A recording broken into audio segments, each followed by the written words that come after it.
So yun guys, pinakita ko sa inyo yung disgrasya ko. Tatlo kami nun, nadadayo sana kami nun. Kaso nakasunti kami na diinasan.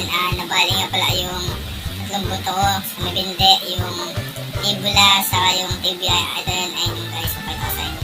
As, makita nyo din dyan na nalagyan siya ng antena. Ito yun, ayan, nalagyan siya ng antena para kumbaga magdikit kasi, kumbaga makaganto yung buto ko, makaganto kaya pinagdikit yun. Tapos may baba ko sila magdikit yun.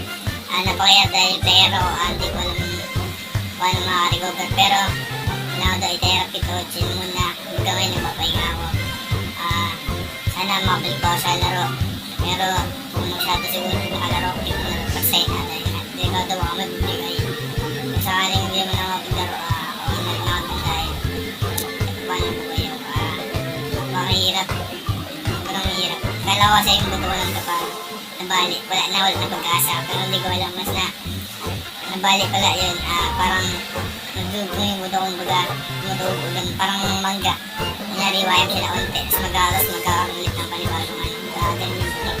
Kaya pakahirap guys, di ko ibutoy na to.